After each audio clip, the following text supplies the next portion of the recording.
Outlovers! Quero convidar você a ouvir e assistir mais um episódio do Outcast, o seu podcast de marketing, negócios e tecnologia.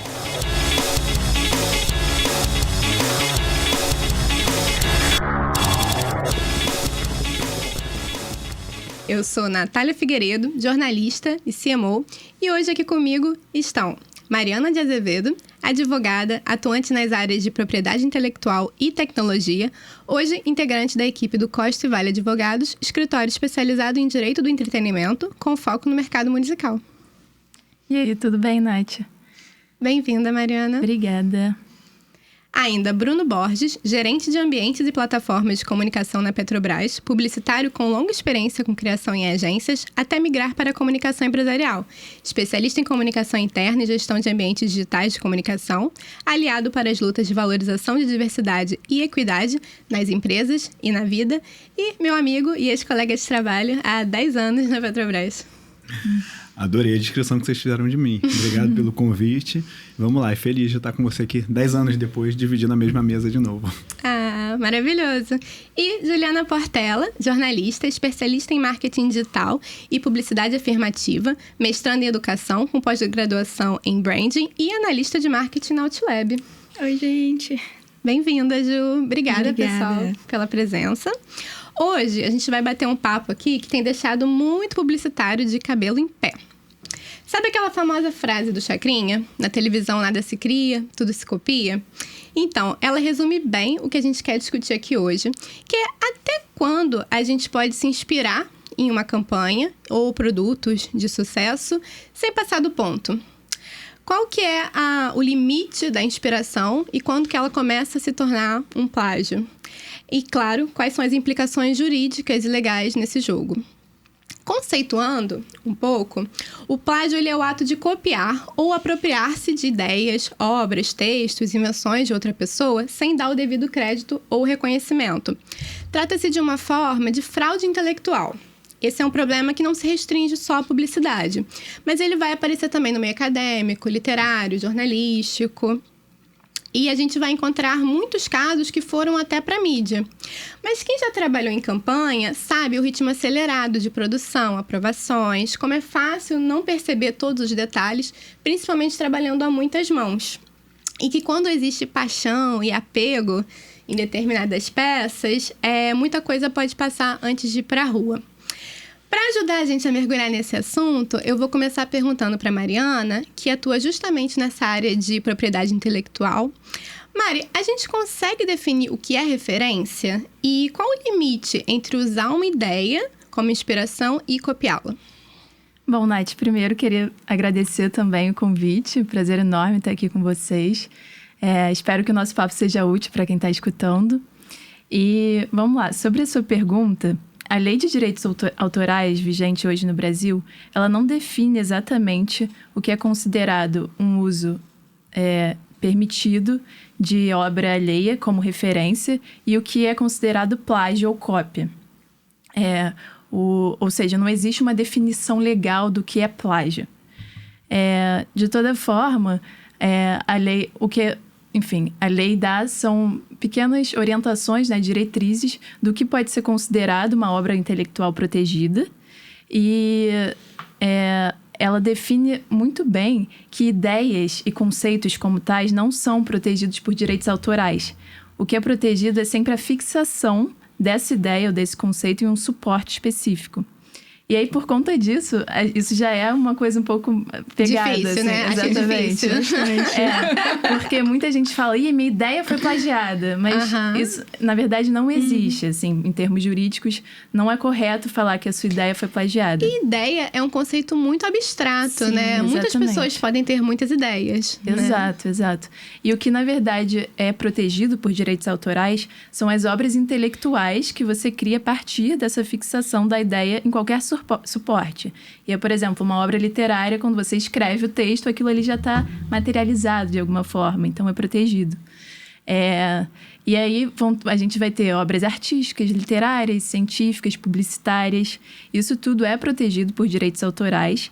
E para a gente saber qual é a autoria, para atribuir a autoria dessas obras, a gente vai sempre ter que prestar atenção em dois requisitos, que são a originalidade e a anterioridade. E aí a gente começa a entender qual o problema de você simplesmente copiar uma obra anterior, ao invés de só usar como inspiração, referência. Por quê? Porque a gente sabe que, no final das contas, está todo mundo bebendo das mesmas fontes, se inspirando no mesmo manancial cultural que está aí disponível, né, ao nosso redor. E aí o problema é quando você deixa de usar aquilo apenas como inspiração e passa a ter copiar mesmo pontos importantes da obra anterior e passa a ter similaridades muito, muito objetivas, assim, entre a obra anterior e a obra nova criada. Mas é importante também falar que para realmente configurar plágio, você sempre tem que ter uma intenção. Ele é uma usurpação intencional de uma obra alheia, entendeu? E aí, nos casos concretos, o que acontece é que a gente vai ter que fazer uma perícia técnica para ver realmente quais são as similaridades entre as duas obras e entender o caso concreto para ver se houve ou não essa intenção de copiar. O que é essa intenção, né? Que deve ser o mais difícil de comprovar. Em um caso específico, talvez nem seja tão difícil. Para quem estava numa caverna e não ficou sabendo, recentemente teve um caso que ganhou bastante projeção, da Balduco, com as intérpretes a Juliette e a Duda Beat, de uma campanha publicitária que gerou uma música chamada Magia Amarela, que por acaso era muito próxima do álbum Amarelo, do Emicida. Quando isso estourou, o Fiote, que é o CEO do Lab Fantasma, irmão do cantor, fez uma live expondo toda a situação e falando da indignação dele com aquele lançamento, que tinha um conceito criativo muito próximo do trabalho deles. E, inclusive, tinha sido cotado junto com o Lab Fantasma que eles fizessem a campanha. E aí, por uma divergência de valores, prazos, entregas, não foi para frente, mas o conceito visual, estético, fonográfico, etc., continuou com outras artistas. O que a gente começa a falar sobre é um furto de propriedade intelectual. E aí, enfim, ganhou as redes, muita gente inflou, muitas torcidas, muita gente de vários lados falando, mas o quanto de técnico tem nisso, né? O quanto de intencional a gente pode aplicar nessa questão, olhando, né? Sem entrar, enfim, juridicamente, no caso. Então, esse caso foi realmente muito polêmico, assim. E lendo sobre o assunto, eu vi que dividiu até os especialistas no tema de propriedade intelectual. Porque, basicamente, é o que eu falei antes, sabe? Para você ter plágio, você precisa de uma obra intelectual prévia, bem definida. E ali, nessa campanha publicitária, a gente não consegue entender exatamente o que foi plagiado, o que foi copiado. Então, cai nesse lugar meio cinzento, assim, de... tudo bem, a identidade visual, o conceito criativo, muita gente viu claras referências e muita gente entendeu aquilo como cópia, assim, explícita de um trabalho feito anteriormente. Mas só que para determinar que houve realmente plágio, teria necessidade de ter uma perícia técnica sobre o caso e, além disso, teria que entender se, de fato, aquilo não é só um conceito, porque, como a gente viu, o conceito não é protegido, e sim a materialização. E aí, isso dividiu os especialistas por quê? Porque, basicamente, na propriedade intelectual, existem dois grandes braços. O braço dos direitos autorais e conexos e também o braço da propriedade industrial. A propriedade industrial, ela trata de obras, de utilizações, na verdade, mas com fins industriais, como patentes, marcas, desenhos industriais, indicações geográficas. E esse lado, ele trata também da concorrência desleal.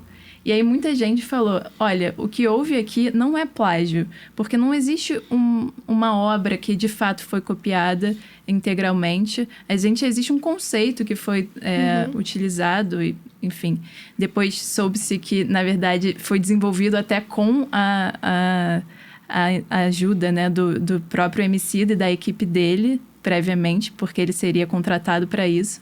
Mas também não existe um elemento que foi objeto de plágio. Existe, sim, uma reprodução do conjunto imagem, que é chamado de trade dress, que vem do direito dos Estados Unidos. E o problema é que esse conjunto imagem foi desrespeitado. Essa é uma das visões, né, dos especialistas. E isso configura clara concorrência desleal, entendeu? Então, juridicamente, foi mais ou menos essa a discussão que houve. E eu acho que também é um caso muito complexo, porque ele tem várias camadas, né? Porque também entra um pouco naquela coisa que o Evandro Fiotti fez questão muito de dizer, que é até que ponto isso também é uma apropriação por conta de um racismo estrutural que está muito arraigado na nossa sociedade. Enfim, tem vários elementos ali. E foi tudo muito rápido, né? Assim Muito. como a internet, é o que você falou, a música nem foi para divulgação, né? Foi o conceito que apareceu, só que também diante de um álbum que é muito importante, um álbum que ganhou o Grammy Latino pelo conjunto da obra. Então, com certeza, não passaria despercebido, né? Eu ia falar um pouco sobre isso. Até legal estar dividindo isso aqui com uma advogada, porque é o outro lado da mesa, normalmente, para mim, né? Eu sou publicitário. Hoje, o jurídico lá na Petrobras é uma área muito parceira nossa, que a gente consulta muito. E é bom entender, praticar empatia aqui, porque a gente sempre fica, nossa, não pode fazer nada. A gente tem essa fama, jurídico. É bem por aí, né? Talvez faltou para Baldu com um jurídico do lado de lá para orientar, né? Sim. Mas acho que é importante isso, né? A gente também fica muito superficial no entendimento da rede social. E é importante, acho que vocês colocaram um pouquinho todo mundo na mesma página aqui, porque quando a gente olha o tamanho que essa trend ganhou, parece um simples caso de plágio. E eu tinha dúvida disso, é legal você falar disso, porque eu estava com dúvida se realmente a gente caracteriza isso como um plágio. E na verdade é isso, o que você falou. A campanha foi criada para ser vestida com esse projeto do Emicida, do Amarelo. Não é...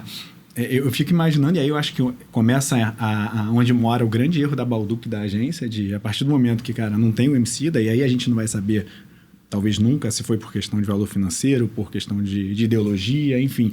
O fato não fechou e alguém insistir que essa campanha... eu acho que vem aquela coisa que você falou aí no início, do apego. Aí eu consigo imaginar o publicitário na agência falando, mas ficou tão bom. Já fiz. Exatamente. Tá a gente vai mesmo jogar isso fora? E aí alguém falando, não, vamos manter a estética, vamos manter o conceito e vamos... só mudar os artistas. E aí eu acho que entra nisso, né? Você estava falando aí do tamanho do que é o álbum Amarelo. Se plagiar, já tem os riscos, você plagiar um álbum que foi Grammy, que representa a narrativa do Amarelo. Eu acho que a gente não vai conseguir entrar muito nisso aqui, acho que dá outro podcast falar sobre essa questão de apropriação cultural e racismo e tudo. Mas o que ele representa de narrativa achar que isso ia passar desapercebido. Então eu acho que aí a Balduc e a agência erram, de não entender que, cara, não rolou, vamos voltar pra prancha, vamos voltar pro brainstorm, vamos fazer uma campanha nova. Acho que aí, apesar da Balduc ter isentado as artistas, a Duda e a Juliette, acho que faltou um feeling delas ali de entender o tamanho. Elas entendem o tamanho do que é o Amarelo, entendem o que foi o Amarelo. E não pescar que, cara, tem um caroço nesse angu. Por que o Emicida não tá aqui? Porque eu até vi a Duda falando que depois ela apagou o post que tinha uma citação a alguém da produção, né? Mas, cara, eu acho que faltou um pouquinho de feeling, um pouquinho de antecipar. Que a Juliette teve caso de plágio recentemente também, né? Faltou um pouquinho...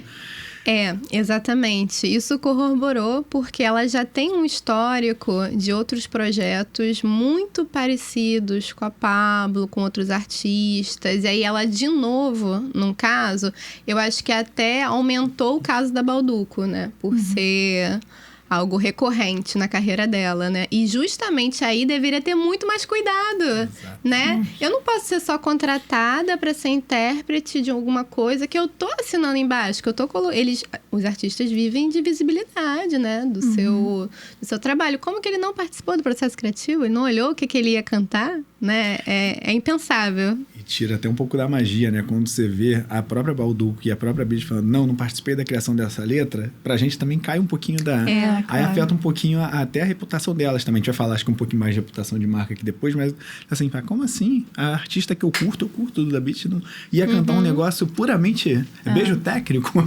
Exatamente. Você não precisa ser compositora da música, né? Mas alguma relação ali tem que existir, até pra essa interpretação ser o mais verdadeira possível.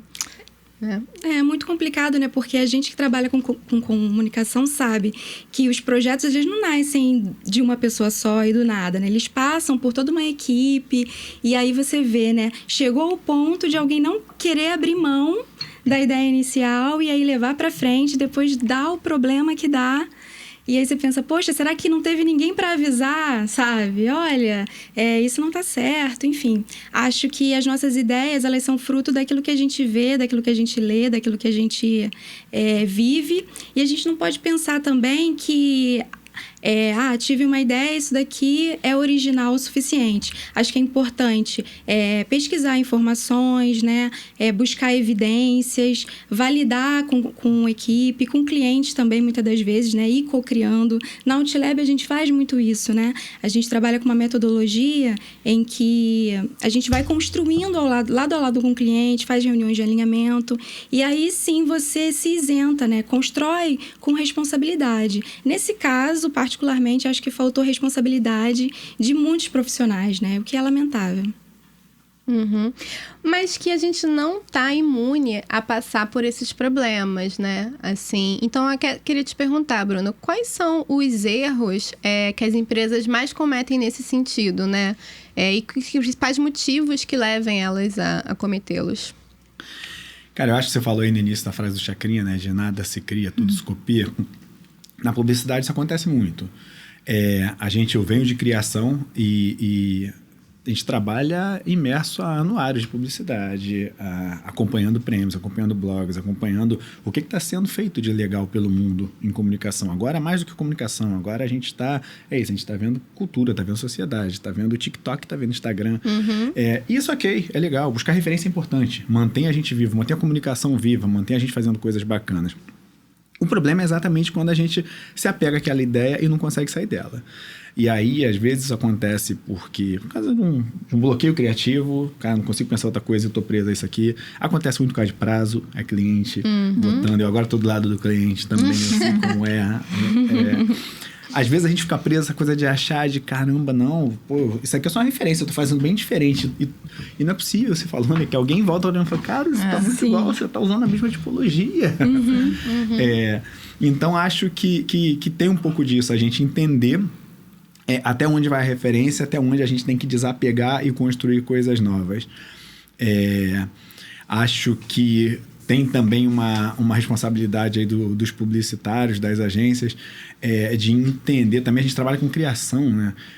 Cara, então da gente olhar, entender o valor da criação alheia, né?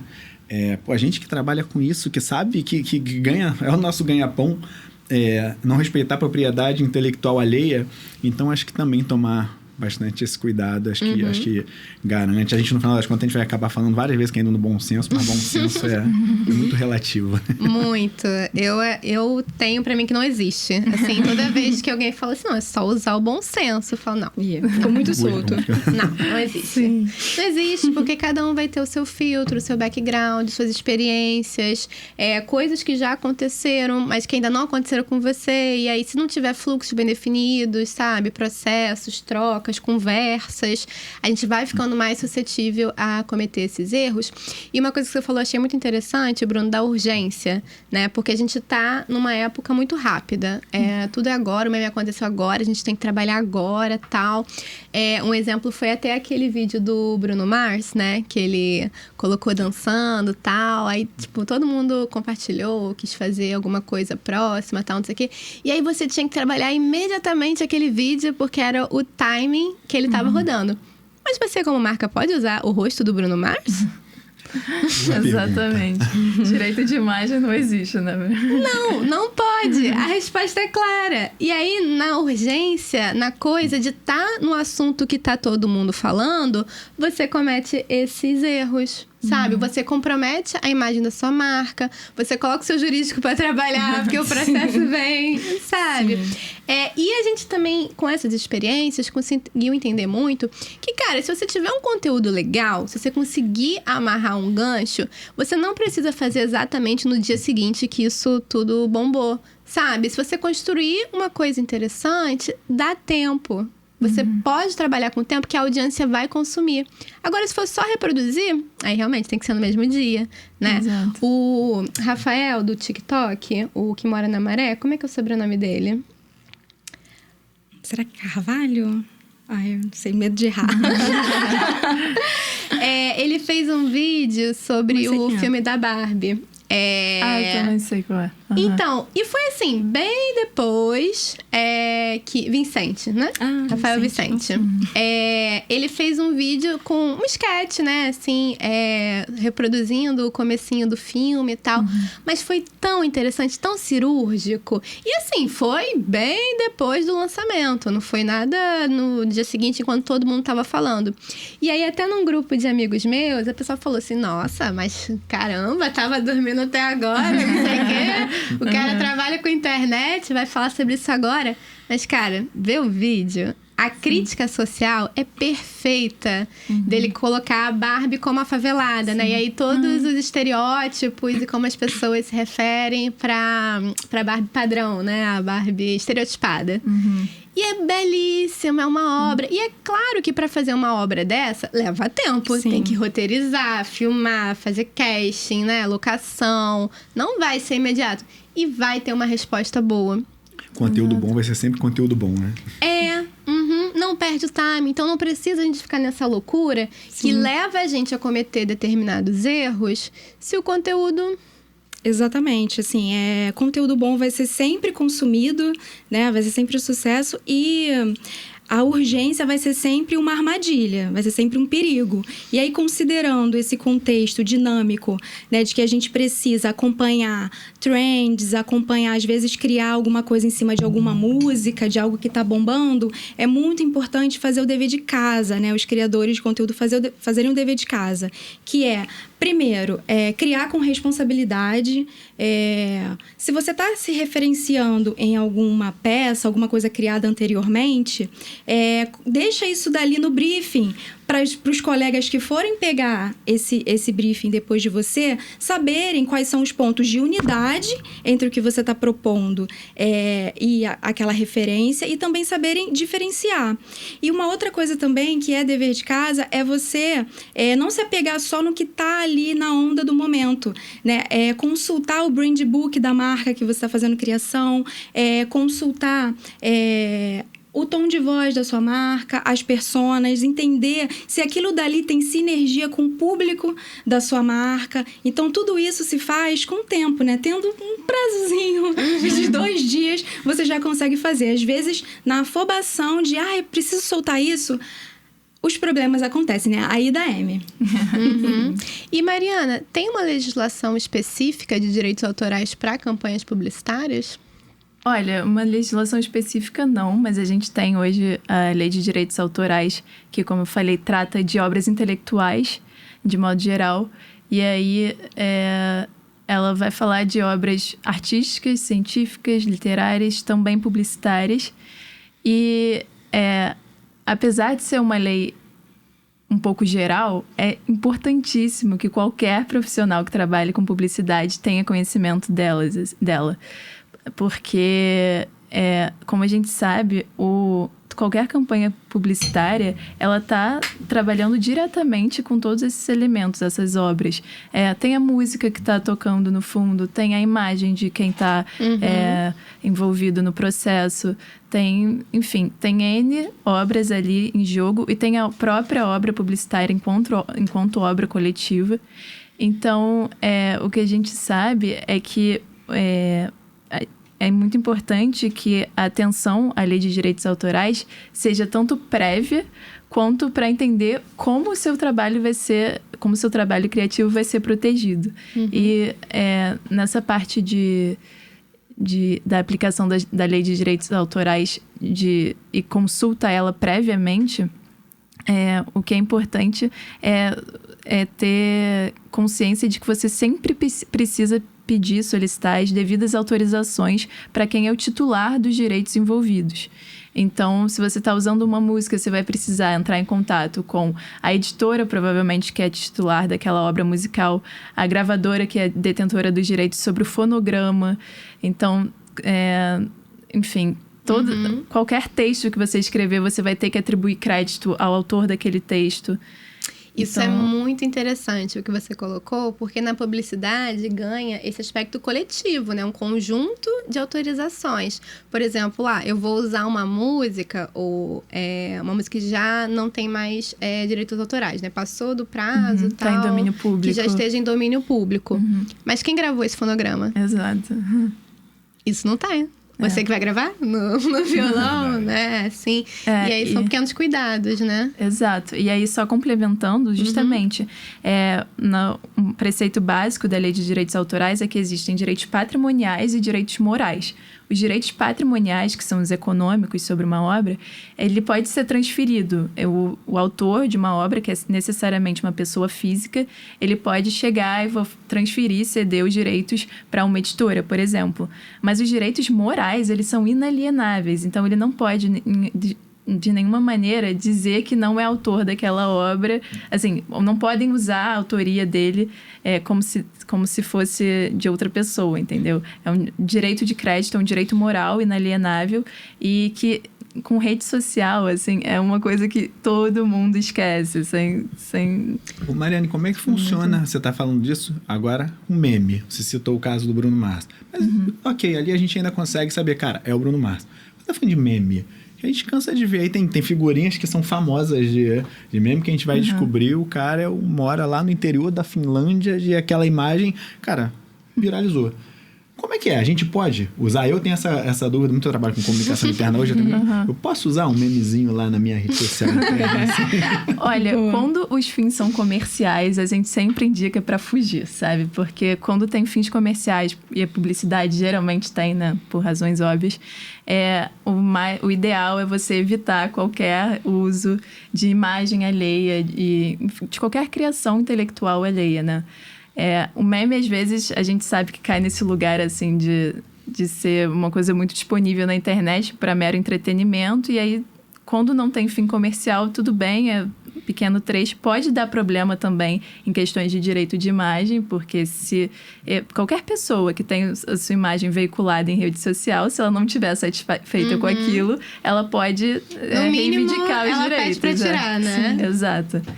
Então, até ali pode gerar problema, mas para fins comerciais realmente não é indicado, assim, usar meme. Não, e tem umas histórias horríveis, assim, de umas pessoas, interior de Minas, tal, aí descobriu que o rosto dela estava sendo compartilhado, de, sei lá, ela indo pra escola, uma coisa que era banal, né, que nem foi criado para isso, e aí agora todo mundo falando com a pessoa sobre isso, ela sendo estigmatizada, né, com aquilo. Também tem uma responsabilidade, né, de como a gente usa a imagem de outras pessoas. E não deixa de ser um grande desafio pra gente criar conteúdo original, respeitando as pessoas, né? Sem cair numa arapuca de copiar, achar que tá sendo super original e, na verdade, tá copiando outra pessoa. Ou nem mesmo tá falando a linguagem do nosso público, como a Juliana colocou. Eu vi um outro exemplo essa semana que eu achei muito bacana. Que eu tava tomando café, assim. Aí eu vi na televisão lá na sala a voz do garoto propaganda das Casas Bahia. Aí eu pensei, caraca, era uma pessoa antigamente, né? Porque agora eles estão usando o baianinho, que é a inteligência artificial, né? Tal, seguindo a onda de Magalu e de outros.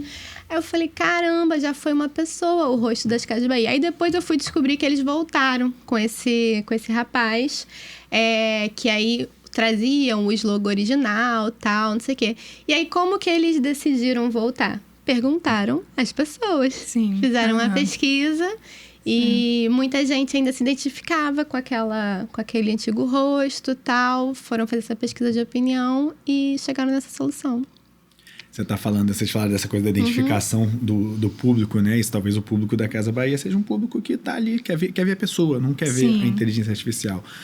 E aí, vou conectando lá com com a Bauducco de novo, é uma coisa que eu tava vendo uma matéria da Exame sobre esse caso da Bauducco, e tem uma fala do Ian Black, que é nosso colega de comunicação, que ele fala exatamente sobre essa coisa da responsabilidade. O desafio que a comunicação tem agora, com tanta nova tecnologia disponível, com inteligência artificial, com chat GPT, da gente não promover a partir disso uma apropriação cultural, uma onda de apropriação cultural, de apropriação de movimentos sociais. Isso a gente tem que ser, como você falou muito da responsabilidade, né? Sim. A gente tem que ser responsável com isso.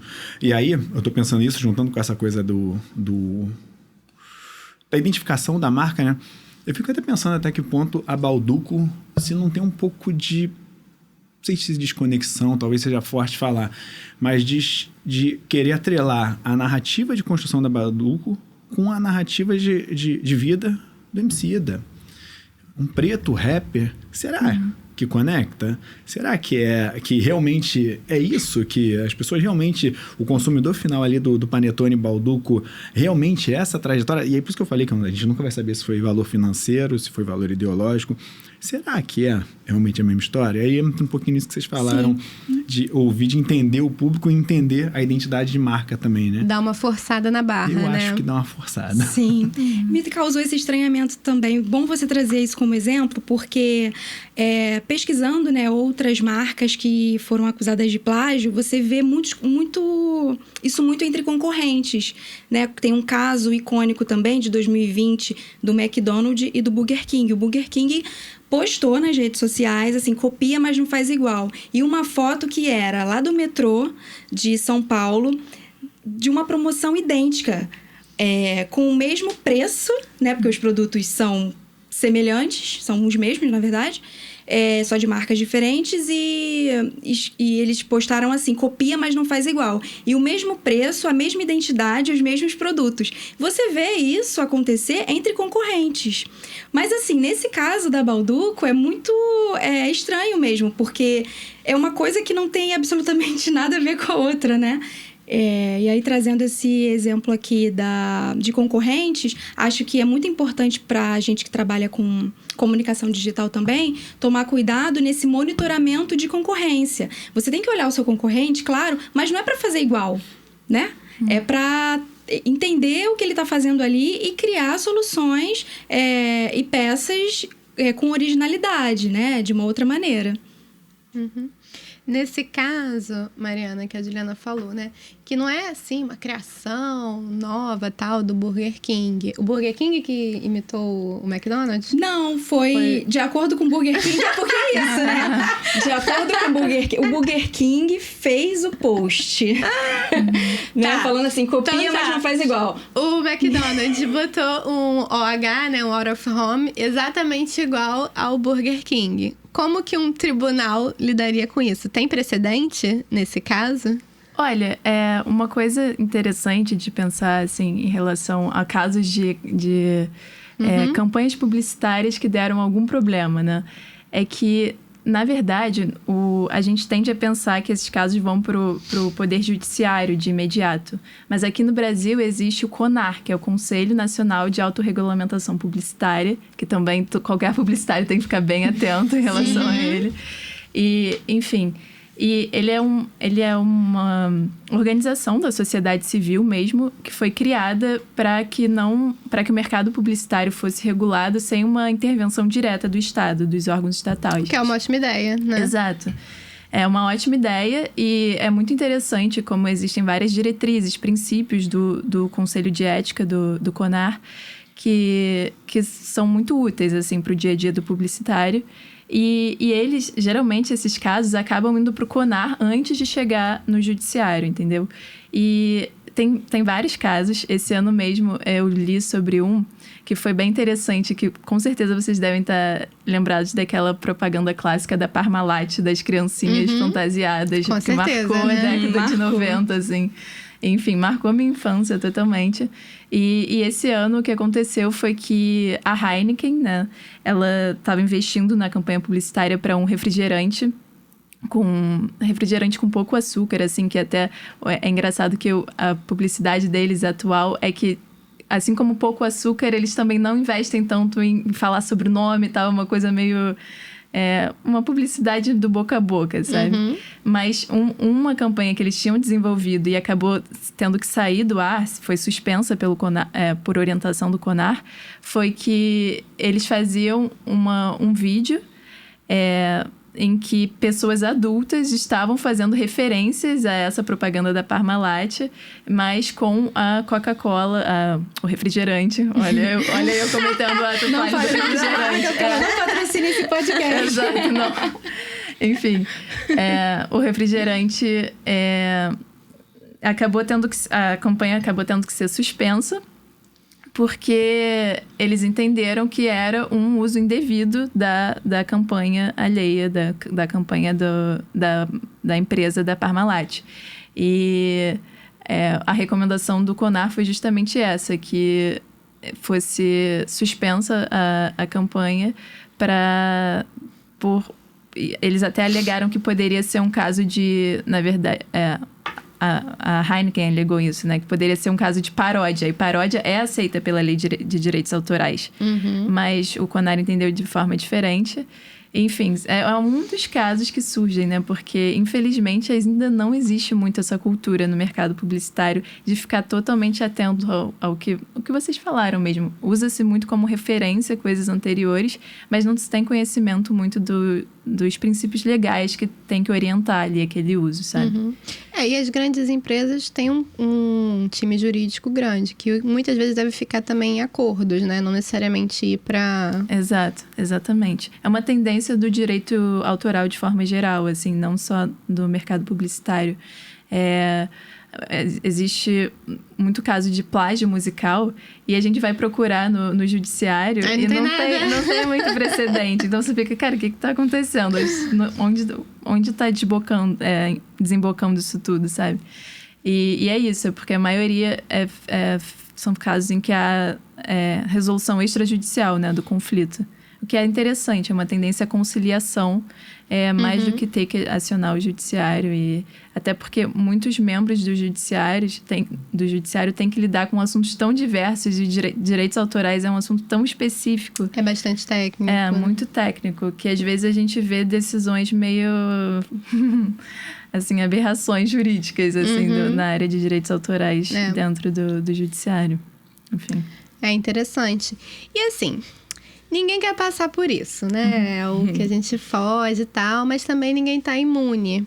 Então, depois que já aconteceu, Bruno, eu queria te perguntar, como é que você vê a importância da transparência e da integridade em tempos de compliance, que Maria Aparecida nos explicou brilhantemente aqui no episódio número 4, dentro da publicidade, especialmente quando esse contexto pode prejudicar a reputação da empresa. Como lidar? Cara, não tem mais opção, não é mais escolha a transparência hoje, né? Ainda mais em tempos de redes sociais, não é uma escolha.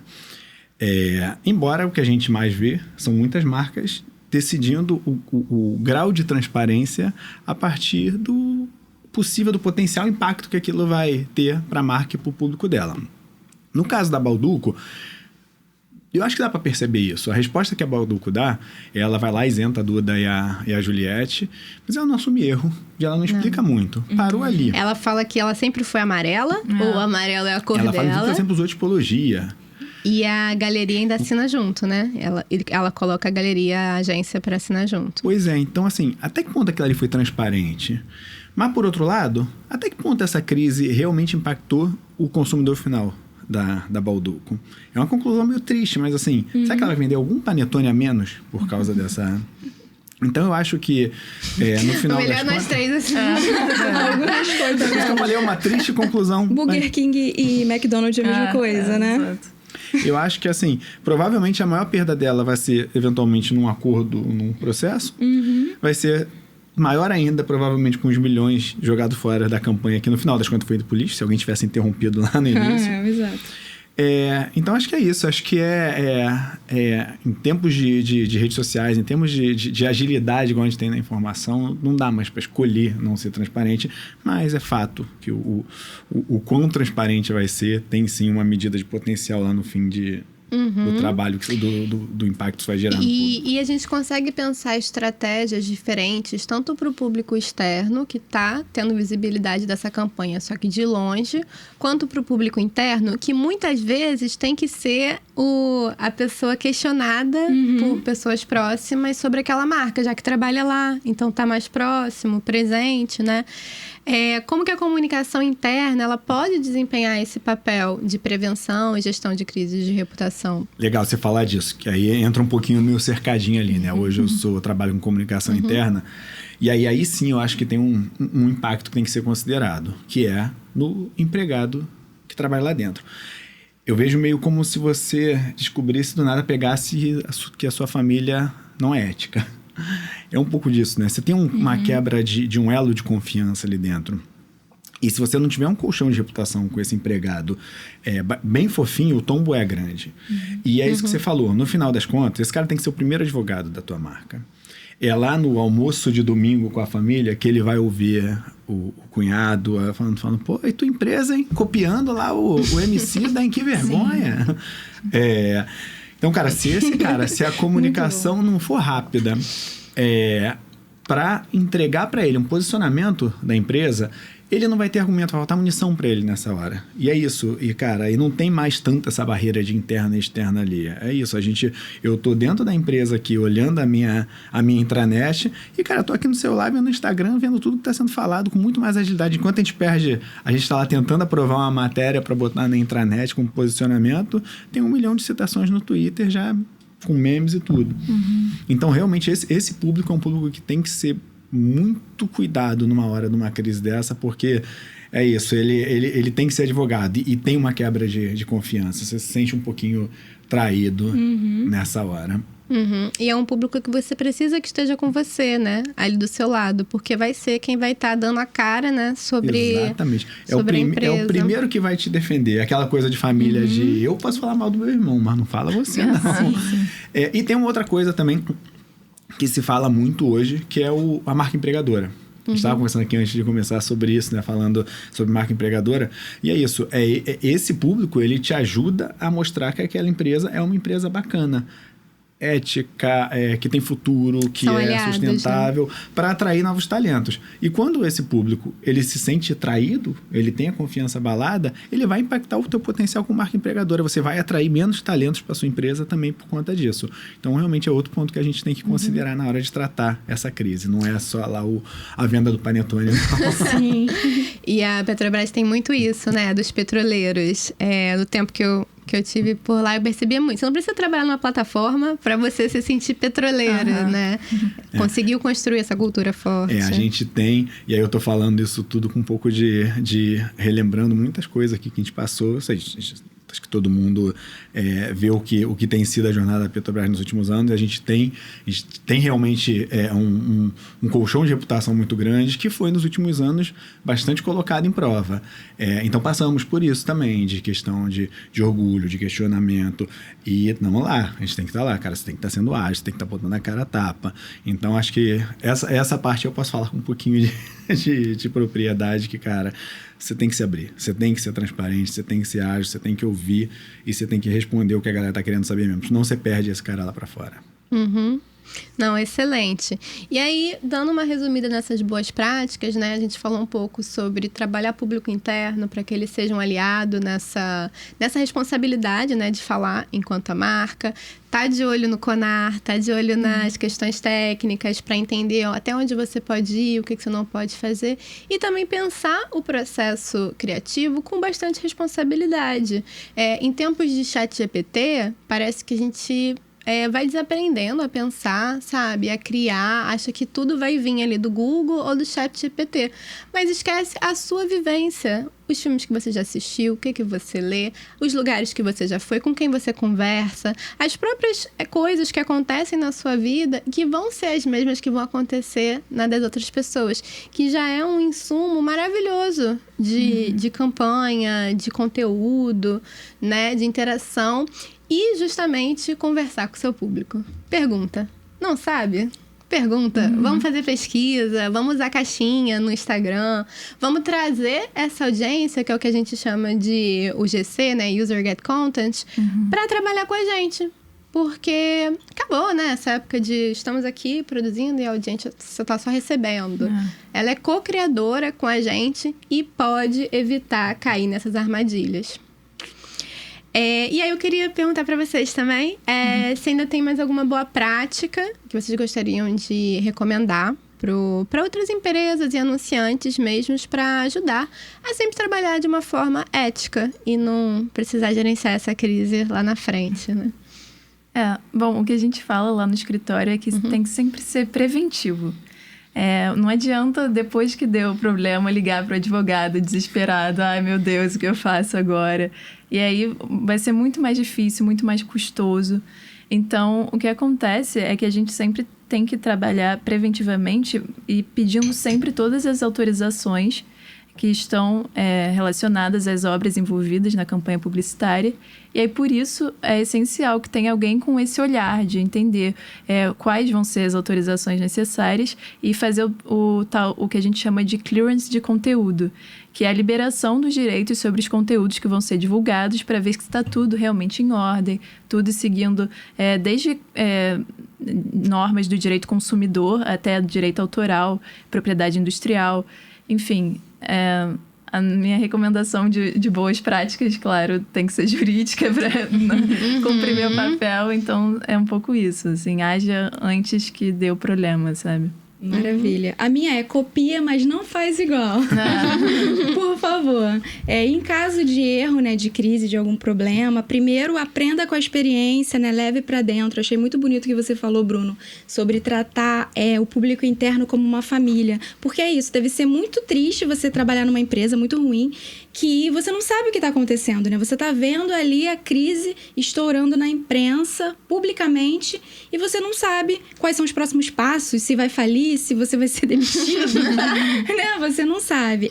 Acho que é isso, assim, aprender com os erros e se comunicar com honestidade. Aquela nota ali da Balduco, né? A gente sabe que o que custa assumir o erro, né?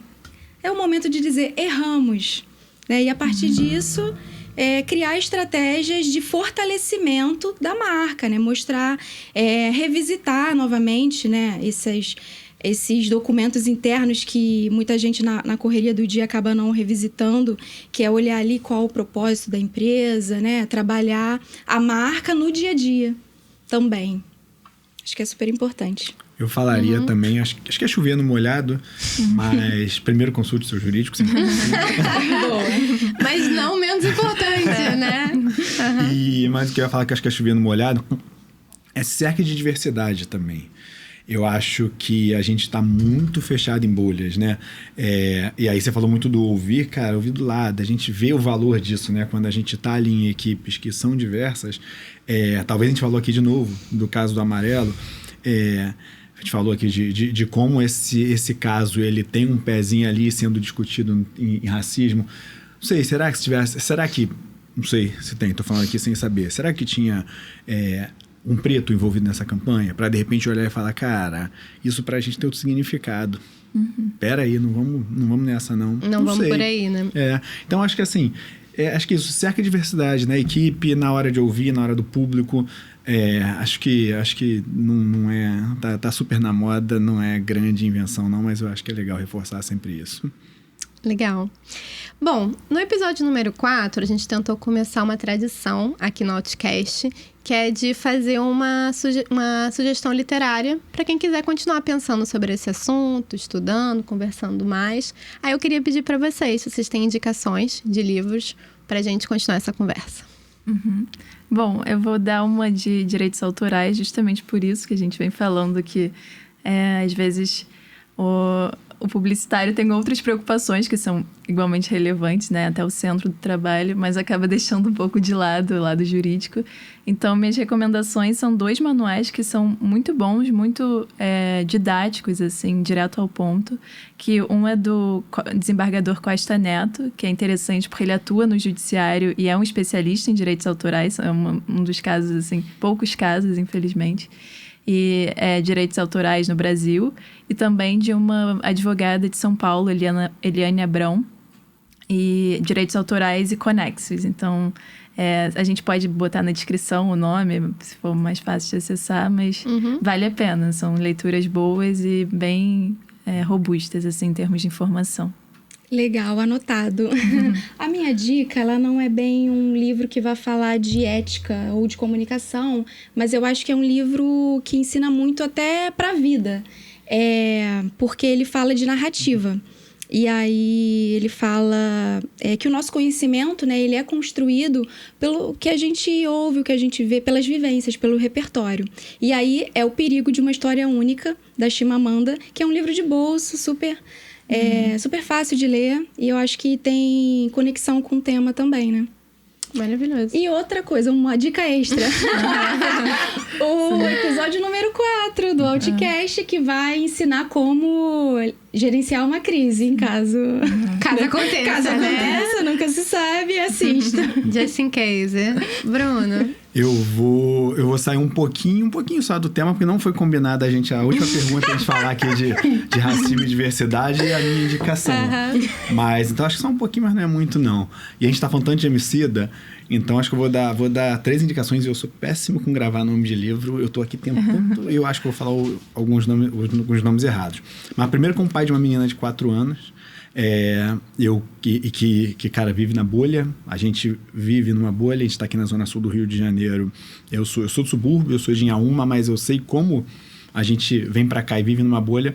Então, eu vou indicar 2 livros infantis do Emicida, que tratam sobre essa temática racial, até passando por religião, que um é um Amoras, o outro é o que eu esqueci, eu não vou lembrar o nome direitinho, mas é Quando Eu e a Escuridão nos tornamos amiga, ficamos amiga, alguma coisa assim. Depois a gente bota o nome certinho. Vamos botar aqui. Que trata de uma forma natural essa questão racial para as crianças. E aí, faça esse convite a quem... Foi assim que eu e a escuridão ficamos amigas. Exatamente isso. É um livro muito bonitinho. E, cara, faça esse convite a quem tem criança pequena, a quem está aí dentro das suas bolhas, a trazer um pouco desse contexto, dessas narrativas para dentro do dia a dia das crianças, exatamente para a gente tentar, pelo menos por meio da literatura, promover mais essa diversidade para eles. E um outro do Emicida também, ainda não tem esse livro, eu namoro na livraria, eu tenho que comprar, agora eu estou indicando, eu vou ter que passar lá e comprar, mas já folhei umas 20 mil vezes em livraria, que é um livro muito bonito visualmente, que aí você vai ter que buscar aí de novo, que era o nome do primeiro mixtape dele, se eu não me engano, que é Para Quem Já Mordeu Cachorro por Comida, até que eu fui bem longe, alguma coisa assim. Que aí como referência, aí eu tô falando como publicitário, um livro lindo, é um livro que ele traz vários ilustradores diferentes, falando um pouco da narrativa de cada música dele. Esse é bem recente, né? Eu acho que ele é 2020. Não, acho que ele é um pouquinho mais antigo. É isso mesmo. Para quem já mordeu um cachorro por comida, até que eu cheguei longe. É isso. Uma antologia inspirada no universo da mixtape. É um livro visualmente muito bonito. É de 2019. Não é tão antigo, não. Todos eles são daí, da mais ou menos pré-pandemia. Maravilhoso, adorei as recomendações. Eu vou fechar indicando um livro que é o Start With Why. Porque como grandes líderes inspiram a ação. Para antes de qualquer campanha ou qualquer iniciativa, a gente pensar no porquê. O que a nossa empresa faz, o que a gente prega, para quem a gente está falando, porque isso vai justificar todas as próximas ações. Acho que foi best-seller em várias situações, mas eu acho que é bastante importante para a gente pensar, porque por mais que esse propósito, ele não precisa ser, né, revolucionário, nossa, eu quero acabar com todas as desigualdades, até porque a gente também tem que entender o nosso papel, e principalmente o papel de uma marca. O que é o papel de uma pessoa e o papel de uma marca? E aí, se a gente pensar numa coisa mais básica, sei lá, eu faço maionese.